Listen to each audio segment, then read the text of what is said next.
नमस्कार, मैं शेखर हॉस्पिटल से डॉक्टर पारुल सिंह। मैं यहाँ पे दंत चिकित्सक की तरह कार्यरत हूँ। आज हम डिस्कस करेंगे एक बहुत ही इंपॉर्टेंट टॉपिक, गर्भावस्था के दौरान मसूड़ों और दांतों में होने वाली समस्याएं और उनका इलाज कब और कैसे संभव है।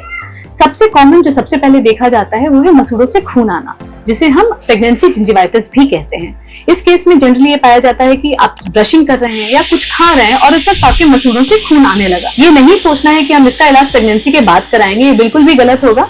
उसका इलाज तुरंत संभव है और आप जाके अपने दांतों का इलाज जो करा सकते हैं वो है डेंटल स्केलिंग, जिसको हम कहते हैं दांत की सफाई। वो की जाएगी और कुछ दवाएं चलाई जाएंगी जो कि प्रेगनेंसी के दौरान सेफ हो। उनका इस्तेमाल करने से इस समस्या से दूरी बनाई जा सकती है। दूसरा जो बहुत कॉमन चीज देखी जाती है वो डेंटल केरीज यानी दांतों में कीड़े लगना। ऐसे केस में अगर छोटा घाव है, छोटी कैविटी है, तो उसको हम फिलिंग से ठीक कर सकते हैं। यदि बड़ी कैविटी है तो उसमें रूट कैनाल ट्रीटमेंट या एक्सट्रैक्शन भी कराना पड़ सकता है। तीसरी जो बहुत कॉमन चीज है प्रेगनेंसी के दौरान या गर्भावस्था के दौरान देखी जाती है वो है पायरिया। पायरिया में जनरली ये पाया जाता है अगर मसूड़े में सूजन होती है तो दांत हिलने लगते हैं। समय से पहले दांत हिलने लगे या हिलने की वजह से खाते वक्त दांतों में दर्द होना, इस कंडीशन को हम पायरिया कहते हैं। इस केस में भी डीप रूट प्लेनिंग या स्केलिंग से इसको साफ किया जा सकता है और उसके बाद एंटीबायोटिक कवरेज दी जाती है, जिससे ये समस्या ठीक हो सकती है। सबसे आखिर में मैं डिस्कस करना चाहूंगी प्रेगनेंसी ट्यूमर के बारे में, जिसको हम प्रेगनेंसी एपिलस भी कहते हैं।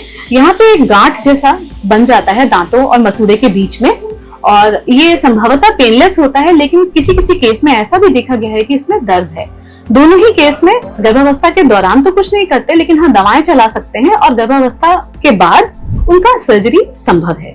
अब आइए यह जानते हैं कि किस समय हमारा प्रेगनेंसी के टाइम पे इलाज कराना बेहतर होगा। प्रेगनेंसी को हम 3 फेजेस में डिवाइड करते हैं। फर्स्ट ट्राइमेस्टर यानी कि पहली तिमाही, सेकंड ट्राइमेस्टर यानी कि दूसरी तिमाही, तीसरा ट्राइमेस्टर यानी कि आखिरी तिमाही, यानी कि 1 से 3 महीना, 4 से 6 महीना, 7 से 9 महीना। इस हिसाब से मैं फर्स्ट, सेकंड, थर्ड ट्राइमेस्टर की बात करूंगी।